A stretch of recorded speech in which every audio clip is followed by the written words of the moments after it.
하나님의 은혜가 여러분들 가운데 함께 하시기를 주님의 이름으로 축원합니다. 우리가 살다 보면요, 고난을 당할 때 있습니다. 특히 악한 자를 통해서 어려움을 당할 때 참 어찌할 바를 모르고 당하는 경우가 참 많습니다. 근데 시간이 이렇게 지나서 돌이켜보면 이 위기를 당했을 때에 특히 악한 자와의 관계에서 또는 세상의 어떤 어려운 상황 속에서 어려움을 당했을 때 지나고 나면 어떻게든지 극복했거든요. 넘어왔습니다.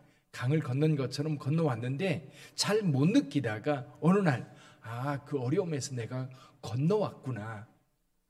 그 어려움에서 내가 이제 지나서 이제 평화를 누리고 있구나. 그렇게 느낄 때가 있어요. 근데 그때 한번 가만히 생각해 보세요. 과연 내 힘으로 그것을 극복했나? 물론 내가 노력해서 사람들도 만나고 문제 해결을 위해서 이렇게도 하고 저렇게도 했지만 좀 더 깊이 생각해 보면 하나님의 도움의 손길이 거기 있었다는 것을 발견할 수 있습니다. 오늘 본문의 말씀에서도 보면 분명히 다윗이 위기에서 벗어났습니다. 그런데 중간중간에 보면 하나님의 손길이 거기에 있었음을 우리는 알 수 있지요. 자, 다윗이 도망을 쳐서 요단강 건너기 전에 거기에 모여 있었습니다. 너무 지쳐 있었어요. 그래서 너무 지쳐 있어서 더 이상 사람들하고 앞으로 가지 못한 채 모여 있었고 예루살렘 상황이 어떤지 소식을 기다리고 있었습니다. 근데 이때 한편 압살롬은 아히도벨과 함께 지금 전략을 짜고 있는 겁니다. 어떻게 하면 이 전쟁에서 완전하게 승리할 수 있을까? 지금 예루살렘 성을 점령했기 때문에 절반의 성공이에요. 근데 다윗이 살아있는 한은 성공이라고 볼 수가 없지요. 근데 아히도벨이 이렇게 계략을 베풉니다. 분명히 다윗과 다윗 일행은 지쳐있을 거라는 거예요. 왜냐하면 급하게 예루살렘을 떠나 도망쳤기 때문에 어떤 준비를 할 기회가 없었어요. 준비하지 못하고 갑자기 떠났기 때문에 지금은 지쳐있을 것이다. 그러니 자기에게 12,000명의 병사만 주시면 추격하면 거기 백성들이 놀라서 다 도망가고 다윗만 남을 거라는 거예요. 그래서 다윗을 쳐서 죽이면 이제 모든 백성들이 압살롬에게로 돌아올 거라는 겁니다. 근데 참 희한하게도 이 아히도벨의 계략에 대해서 모든 사람들이 찬성을 합니다. 그 좋은 계략이라고 이야기를 하는데 압살롬이 다른 이야기를 합니다. 뭐라고 얘기해요? 후세에게도 그 전략을 들어보자는 거예요. 만약에 아히도벨의 전략을 듣고 그대로 시행했다면 전쟁은 끝났을 거예요. 근데 압살롬이 후세를 불러서 후세 의견도 한번 들어보자. 왜냐하면 후세도 아히도벨만큼 전략가이기 때문에 그렇습니다. 불러서 물었더니 아마 속으로 후세가 깜짝 놀랐을 거예요. 만약에 아히도벨의 전략을 따라갔다면 다윗은 여지없이 패하고 말았을 것이고 죽었을 겁니다. 도망칠 수도 없잖아요. 강이 이렇게 가로막고 있으니까 뒤에서 추격해 온다고 한다면 여지없이 체포되거나 죽임을 당할 수밖에 없는 그런 상황이었어요. 그래서 후세가 일단 아히도벨의 전략을 무력화시킵니다. 평가절하하는 거예요. 만약에 그렇게 된다면 후세의 전략을 따른다고 한다면 생각해봐라. 이 다윗 왕은 용사 중에 용사다. 그리고 전쟁에서 익숙한 사람이다. 뿐만 아니라 다윗 주변에 있는 용사들 생각해봐라. 전쟁에 능한 사람들이다. 만약에 위기 상황이 있다 할지라도 다윗은 그렇게 백성들과 함께 그 무리에 섞여서 가볍게 행동하지 않을 거라는 거지. 그래서 아히도벨이 군사를 이끌고 쳐들어가면 아마 다윗은 다른 데 머물고 있었을 것이고, 그래서 이 전투가 벌어져서 압살롬의 군대에 손해가 끼친다면 아마 그 소문은 금방 날 거다.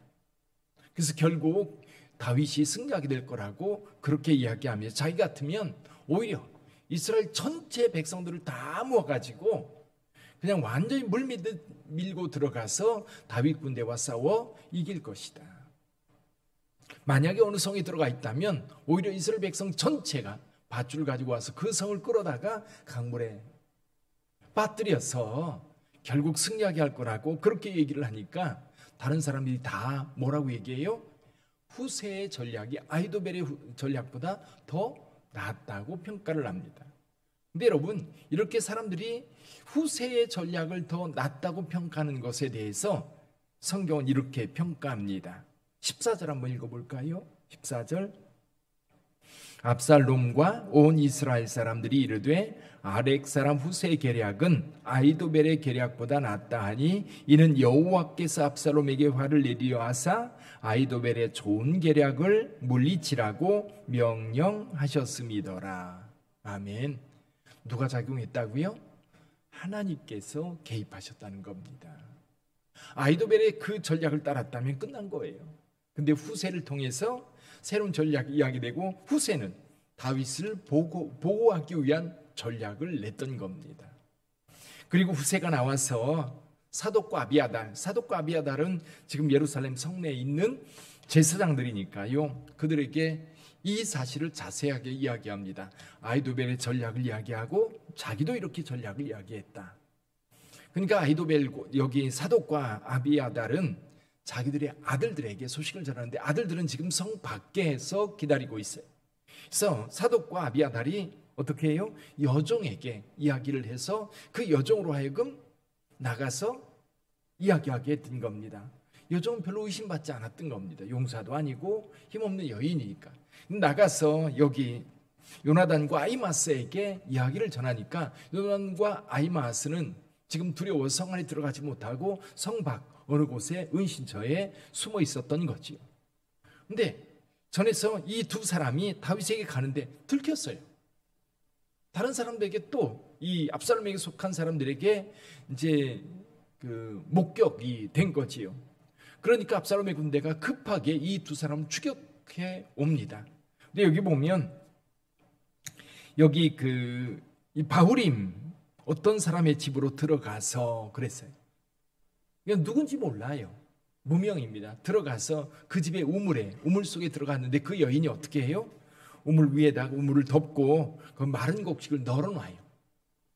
그러니까 급하게 뭔가를 한 게 아니라 지금 오래도록 곡식을 널어놓은 것처럼 그렇게 보이니까 압살롬의 군대들이 쫓아와서 이 요나단과 아히마스가 어디 있느냐라고 물으니까 아까 보니까 저 계곡을 건너가더라 이렇게 얘기를 한 겁니다. 쫓아가도 없으니까 그냥 돌아가서 그 사이에 이 두 사람이 나와서 길을 가게 되지요.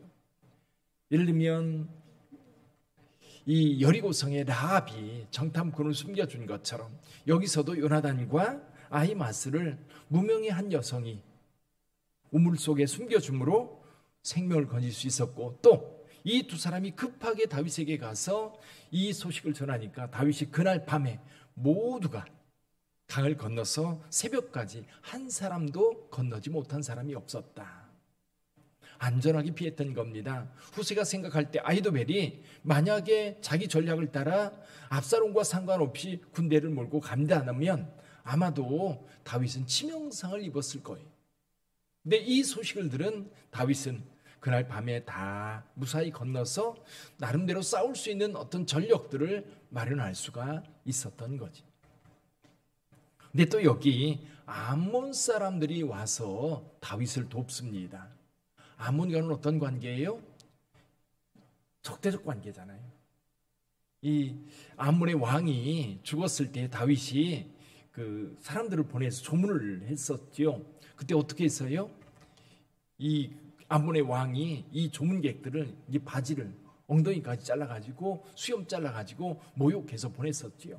그리고 전쟁이 일어나가지고 다윗이 완전히 그 땅을 점령했었습니다. 근데 여기 이 암몬 사람들 27절에 보니까 다윗이 마하나임에 이르렀을 때 암몬 족속에게 속한 라빠 사람 나하스의 아들 소비, 로데발 사람 암미엘의 아들 마길, 로글림 길르아 사람 바르실레가 여러 가지 것들, 침상과 그리고 질그릇, 대야, 그러니까 일상에 필요한 것들, 물품들을 가지고 온 겁니다. 게다가 먹을 것을 조금 가지고 온 게 아니에요. 백성들이 다 먹을 정도로 풍족하게 가지고 왔어요. 이렇게 가지고 온 이유는 29절에 보면 이렇게 기록하고 있어요. 그들 생각에 백성이 들에서 시장하고 고나고 목마르겠다 함이라. 사랑하는 성도 여러분, 다윗을 한번 살펴보세요. 다윗은 분명히 위기 가운데 있었어요. 그리고 다윗은 하나님의 사람입니다. 하나님이 세웠고 그리고 하나님과 함께 했던 사람이에요. 지금 갑자기 위기를 당했지만 하나님은 그 백성인 다윗을 보호하십니다. 오늘 저와 여러분들도 마찬가지예요. 여러분들이 하나님의 백성이라고 한다면 누가 보호해 주셔요? 하나님께서 보호해 주시는 줄 믿습니다. 성령께서 늘 우리와 함께 하셔요. 어떤 위기 속에서 피할 길을 주시고 고난 가운데서 또 그 고난을 벗어날 수 있는 길을 우리에게 가르쳐 주시는 분입니다. 여기 후세와 아히도벨의 계략에서 아히도벨의 계략을 물리치고 후세의 의견을 따랐던 것 뿐만 아니라 사독과 아비아달, 그의 두 아들 요나단과 아히마아스, 그리고 바후림의 무명의 여성들, 그리고 이 소식이 전해지면서 다윗이 무사히 건널 수 있었고, 그리고 건넜을 때에 이쪽 바리실레 지역에 있는 사람들이 와서 다윗에게 모든 것을 공급해 주는 그런 장면들을 보게 됩니다. 여러분, 하나님의 백성들은 누가 도우셔요? 하나님께서 도우십니다. 저와 여러분들도 하나님께서 도우시는 줄 믿습니다. 오늘 또 하나님 앞에 기도하면서 주님의 몸된 교회 건축도 마찬가지입니다. 비가 와서 좀 딜레이되고 있지만 하나님께서 도우시는 줄 믿습니다. 지금까지도 지금 교회가 건축을 결정하고 설계하고 또 공사 이제 허가 받고 그리고 업체 선정해서 지금까지 진행해 오면서도 가만히 생각해 보면 하나님이 그때그때 도우셨어요. 부족한 것 가운데 채우셨어요. 없는 것 가운데 있게 하셨어요. 여러분, 다 끝나고 나면 하나님이 얼마나 우리를 도우셨는지 우리가 서로 헤아리면서 하나님 앞에 영광 돌려야 될 줄 믿습니다. 그 은혜를 오늘 또 여러분들이 힘입으시기를 바라요. 혹시 여러분들 가운데 힘들고 어려운 성도들이 있다면 하나님께서 여러분들을 도우실 것을 확신하고 오늘 또 하나님 앞에 감사로 나아가시기를 바랍니다. 어제 기도 제목으로 정순자 자매 수술 기도했는데 어제 연락해보니까 수술 잘 됐다고, 완전하게 잘 됐다고 연락이 왔어요. 감사합니다. 여러분들이 늘 그런 어려움이 있는 성도들을 위해서 중보하면 여러분들의 마음이 그대로 전달되어서 그에게 하나님의 역사로 나타날 줄 믿습니다. 여러분, 기도해 주셔서 감사하고 온전히 회복될 때까지 계속해서 기도해 주시기를 바랍니다. 기도하겠습니다.